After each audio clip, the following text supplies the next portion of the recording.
ਤੁਸੀਂ ਸੁਣਦੇ ਪਏ ਹੋ ਫਕੀਰ ਬਾਦਸ਼ਾਹ। ਹੁਣ ਇਹਦੀ ਅਸੀਂ ਪੜ੍ਹਦੇ ਆਂ ਦੂਈ ਕਿਸ਼ਤ। ਇਸ ਨੂੰ ਫਾਲੋ, ਲਾਈਕ ਤੇ ਅੱਗੇ ਸ਼ੇਅਰ ਕਰ ਲਓ ਤਾਂ ਕਿ ਦੂਏ ਲੋਕ ਵੇਖ ਸਕਣ। ਸੁਣੋ ਜੀ ਇਸ ਦੀ ਦੂਈ ਕਿਸ਼ਤ। ਇਹ ਮੈਨੂੰ ਦੇ ਚਾ। ਉਸ ਵੇਲੇ ਸਾਰੇ ਵਜ਼ੀਰ ਤੇ ਬਾਦਸ਼ਾਹ ਆਪ ਵੀ ਹੱਕਾ ਬੱਕਾ। ਹੁਣ ਬਾਦਸ਼ਾਹ ਆਪ ਉਸ ਨਾਲ ਵਾਅਦਾ ਕਰ ਚੁੱਕਿਆ, ਮੁੱਕਰ ਤੇ ਸਕਦਾ ਨਾ।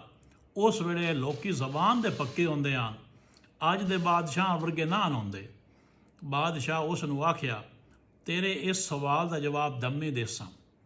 ਬਾਦਸ਼ਾਹ ਮਹਿਲ ਵਿੱਚ ਆ ਗਿਆ। ਬਾਦਸ਼ਾਹਜ਼ਾਦੀ ਪੁੱਛਿਆ, ਬਾਦਸ਼ਾਹ ਸਲਾਮਤ, ਅੱਜ ਪਰੇਸ਼ਾਨ ਕਿਉਂ ਹੋ? ਬਾਦਸ਼ਾਹ ਆਖਿਆ, ਮੈਂ ਅੱਜ ਤੀਕਰ ਕਿਸੇ ਨੂੰ ਖਾਲੀ ਹੱਥ ਨਹੀਂ ਗਲਿਆ। ਉਸ ਫਕੀਰ ਮੇਰੇ ਕੋਲੋਂ ਬਾਦਸ਼ਾਹ ਦਾ ਸਵਾਲ ਕੀਤਾ ਹੈ, ਸਮਝ ਨਹੀਂ ਆਉਂਦੀ ਕੀ ਕਰਾਂ।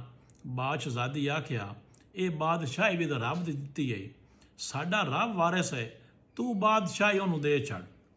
ਬਾਦਸ਼ਾਹ ਆਖਿਆ, ਮੈਂ ਡਰਦਾ ਇਸ ਗੱਲੋਂ ਹਾਂ ਜੋ ਇਹ ਬਾਦਸ਼ਾਹੀ ਮੇਰੇ ਕੋਲ ਰੱਬ ਦੀ ਅਮਾਨਤ ਹੋਈ, ਕਿਦਾਈ ਉਹ ਮੇਰੀ ਰਿਆਇਤ ਨੂੰ ਤੰਗ ਨਾ ਕਰੇ। ਬਾਦਸ਼ਾਹਜ਼ਾਦੀ ਆਖਿਆ, ਰੱਬ ਤਾਂ ਵੇਖਦਾ ਪਿਆ ਹੈ, ਅੱਜ ਤੇਰੇ ਕੋਲੋਂ ਬਾਦਸ਼ਾਹੀ ਲੈ ਸਕਦਾ ਹੈ ਤੇ ਕੱਲ੍ਹ ਉਸ ਕੋਲ ਵੀ ਕੋਈ ਲੈ ਲਈ ਸੀ। ਬਾਦਸ਼ਾਹ ਦੀ ਗੱਲ ਪਸੰਦ ਆਈ। ਬਾਦਸ਼ਾਹ ਅੱਗੂ ਦਮੇ ਕਚਹਿਰੀ ਲਾਈ, ਸਾਰੀ ਰਿਆਇਤ ਨੂੰ ਸਦਾਇਆ। ਸਾਰੇ ਵਜ਼ੀਰ ਵੀ ਆ ਗਏ। ਫਕੀਰ ਨੂੰ ਵੀ ਸੱਦ ਲਿਓ। ਫਕੀਰ ਨੂੰ ਆਖਿਓਸ, ਲੈ ਇਹ ਬਾਦਸ਼ਾਹੀ ਤੇਰੀ ਹੈ। ਰਿਆਇਤ ਵਜ਼ੀਰਾਂ ਨੂੰ ਆਖਿਓਸ, ਅੱਜ ਤੋਂ ਬਾਅਦ ਇਹ ਫਕੀਰ ਤੁਹਾਡਾ ਬਾਦਸ਼ਾਹ ਹੈ। ਤੁਸੀਂ ਮੈਨੂੰ ਫਕੀਰ ਬਾਦਸ਼ਾਹ ਆਖਦੇ ਆਏ, ਹੁਣ ਰੱਬ ਤੁਹਾਨੂੰ ਵਾਕਿਆ ਹੀ ਫਕੀਰ ਬਾਦਸ਼ਾਹ ਦੇ ਛੱਡਿਆ ਹੈ। ਅੱਜ ਤੋਂ ਬਾਅਦ ਤੁਸੀਂ ਇਸ ਦਾ ਹੁਕਮ ਮੰਨਣਾ ਹੈ। ਫਕੀਰ ਤਖਤ 'ਤੇ ਬਹਿ ਗਿਆ। ਬਾਦਸ਼ਾਹ ਮਹਿਲ ਵਿੱਚ ਆ ਗਿਆ। ਉਸ ਫਕੀਰ ਬਾਦਸ਼ਾਹ ਮਹਿਲ ਵਿੱਚ ਸੁਨੇਹਾ ਘੱਲਿਆ ਜੋ ਮਹਿਲ ਵੀ ਖਾਲੀ ਕਰ ਦਿਓ। ਕਾਸਿਦ ਸੁਨੇਹਾ ਲੈ ਕੇ ਗਿਆ, ਵਜ਼ੀਰ ਵੀ ਨਾਲੇ। ਉਸ ਜਾ ਕੇ ਬਾਦਸ਼ਾਹ ਨੂੰ ਆਖਿਆ, ਬਾਦਸ਼ਾਹ ਸਲਾਮਤ, ਚੰਗੀ ਮੁਸੀਬਤ ਗਲ ਘੱਤ ਲਈ ਆਈ। ਉਸ ਹੁਣ ਇਹ ਸੁਨੇਹਾ ਘੱਲਿਆ ਜੋ ਮਹਿਲ ਵੀ ਖਾਲੀ ਕਰ ਦਿਓ, ਮੈਂ ਇਸ ਵਿੱਚ ਰਹਿਣਾ ਹੈ। ਫਕੀਰ ਬਾਦਸ਼ਾਹ ਆਖਿਆ, ਜਿਹੜਾ ਉਸ ਨੂੰ ਚੰਗਾ ਲੱਗੇ ਉਸ ਤੋਂ ਹੁਕਮ ਦੇਣਾ ਹੈ। ਹੁਣ ਬਾਦਸ਼ਾਹ ਜੋ ਹੋਇਆ, ਮੈਂ ਮਹਿਲ ਖਾਲੀ ਕਰ ਛੱਡਦਾ। ਉਹ ਮਾਲ ਵਿੱਚੋਂ ਨਿਕਲ ਪਿਆ ਤੇ ਦਰਿਆ ਵਾਲੇ ਪਾਸੇ ਮੂੰਹ ਚਾ ਕੀਤਾ। ਟੁਰਦਾ ਟੁਰਦਾ ਜੰਗਲ ਚਪੜ ਗਿਆ। ਜੰਗਲ ਮੁੱਕਾ, ਅੱਗੂ ਦਰਿਆ ਆ ਗਿਆ। ਉਸ ਦਰਿਆ ਤੋਂ ਦੂਜੇ ਪਾਸੇ ਦੂਜੀ ਬਾਦਸ਼ਾਹੀ ਆਈ। ਬਾਦਸ਼ਾਹ ਦਾ ਦਿਲ ਆਈ ਦਰਿਆ ਪਾਰ ਕਰਕੇ ਦੂਈ ਬਾਦਸ਼ਾਹੀ ਦੇ ਵਿੱਚ ਜਾਵਣ ਦਾ। ਇਤਣ ਤਾਈਂ ਰਾਤ ਹੋ ਗਈ। ਰਾਤੀ ਦਰਿਆ ਪਾਰ ਹੋ ਨਾ ਹੀ ਸਕਦਾ। ਉਸ ਨਾਲ ਬਾਦਸ਼ਾਹਜ਼ਾਦੀ ਤੇ ਦੋ ਬਾਲ ਵੀ ਆਣ। ਉਸ ਬਾਦਸ਼ਾਹਜ਼ਾਦੀ ਨੂੰ ਆਖਿਆ, ਰਾਤ ਇੱਥੇ ਜੰਗਲ ਵਿੱਚ ਕੱਟਣੀ ਪਾਉਣੀ ਆਈ, ਦੇ ਨਾਲ ਦਰਿਆ ਪਾਰ ਕਰ ਜਸਾਂ। ਰਾਤ ਨੂੰ ਦਰਿਆ ਪਾਰ ਨਹੀਂ ਹੁੰਦਾ, ਪਾਣੀ ਢੇਰ ਹੈ। ਬਾਦਸ਼ਾਹਜ਼ਾਦੀ ਆਖਿਆ, ਠੀਕ ਹੈ, ਰੱਬ ਤੂੰ ਜੋ ਆਈ ਹੈ। ਬਾਦਸ਼ਾਹ ਆਖਿਆ ਬਾਦਸ਼ਾਹਜ਼ਾਦੀ ਨੂੰ, ਜੰਗਲ ਹੈ, ਅੱਗੂ ਦਰਿਆ ਹੈ, ਤੁਸੀਂ ਮਾਂ ਪੁੱਤਰ ਸਹਿ ਜਾਓ, ਮੈਂ ਪਾਰਾ ਦੇਣਾ। ਜੰਗਲ ਤੇ ਦਰਿਆ ਦੋਵੇਂ ਖਤਰਨਾਕ ਹੋਏ, ਸਾਨੂੰ ਜਾਂ ਸਾਡੇ ਬਾਲਾਂ ਨੂੰ ਕੋਈ ਨੁਕਸਾਨ ਨਾ ਦੇਵਣ। ਬਾਦਸ਼ਾਹਜ਼ਾਦੀ ਤੇ ਉਹਨਾਂ ਦੇ ਦੋਵੇਂ ਪੁੱਤਰ ਸਹਿ ਪਏ ਤੇ ਬਾਦਸ਼ਾਹ ਪਾਰਾ ਦੇਵਣ ਲੱਗ ਪਿਆ। ਜਦੋਂ ਰਾਤ ਦਾ ਪਿਛਲਾ ਪਹਿਰ ਹੋਇਆ, ਬਾਦਸ਼ਾਹਜ਼ਾਦੀ ਜਾਗੀ।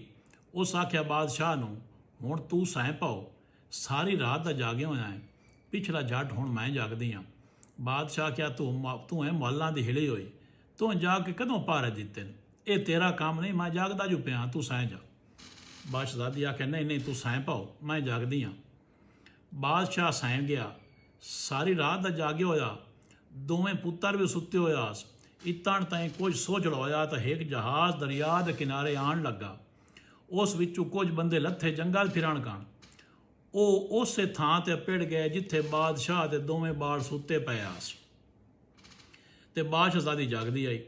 ਉਹਨਾਂ ਵੇਖਿਆ ਏਡੀ ਸੋਹਣੀ ਸਵਾਣੀ ਤੇ ਜੰਗਲ ਵਿੱਚ ਬੈਠੀ ਹੈ। ਉਹ ਬੰਦੇ ਵਾਪਸ ਚਲੇ ਗਏ ਜਹਾਜ਼ ਦੇ ਵਿੱਚ। ਉੱਥੇ ਸੌਦਾਗਰ ਬੈਠਾ ਹੈ ਉਸ ਜਹਾਜ਼ ਦਾ ਜਿਸ ਜਹਾਜ਼ ਵਿੱਚ ਉਹ ਹਨ। ਉਹਨਾਂ ਜਾ ਕੇ ਸੌਦਾਗਰ ਨੂੰ ਆਖਿਆ, ਜੰਗਲ ਵਿੱਚ ਏਡੀ ਸੋਹਣੀ ਜ਼ਨਾਨੀ ਬੈਠੀ ਹੈ, ਏਡੀ ਸੋਹਣੀ ਜ਼ਨਾਨੀ ਅਸਾਂ ਜ਼ਿੰਦਗੀ 'ਚ ਨਹੀਂ ਵੇਖੀ।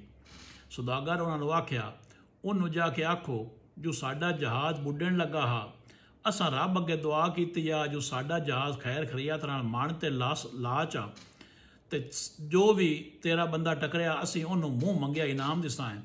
ਉਹ ਇਸੇ ਲਾਲਚ ਨੂੰ ਜਹਾਜ਼ ਦੇ ਕੋਲ ਆ ਜਾ ਸੀ ਤੇ ਉਸ ਨੂੰ ਜਹਾਜ਼ ਦੇ ਵਿੱਚ ਮਰਸਾਂ ਹੈ ਤੇ ਜਹਾਜ਼ ਚਲਾ ਰੱਖਾਂਗੇ। ਉਹ ਗਏ। ਉਹਨਾਂ ਜਾ ਕੇ ਬਾਦਸ਼ਾਹਜ਼ਾਦੀ ਨੂੰ ਉਵੇਂ ਆਖਿਆ ਜਿਵੇਂ ਸੌਦਾਗਰ ਉਹਨਾਂ ਨੂੰ ਸਮਝਾ ਕੇ ਘੱਲਿਆ ਹੈ, ਜਿਵੇਂ ਪੜ੍ਹਾਇਆ।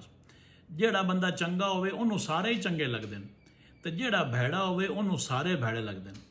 ਬਾਦਸ਼ਾਹਜ਼ਾਦੀ ਸਮਝਿਆ ਰੱਬ ਸਾਡੇ ਕੋਲੋਂ ਬਾਦਸ਼ਾਹੀ ਲਈ ਹੈ ਤੇ ਉਸ ਦੇ ਬਦਲੇ ਸਾਨੂੰ ਵੀ ਕੁਝ ਦੇਊਗਾ।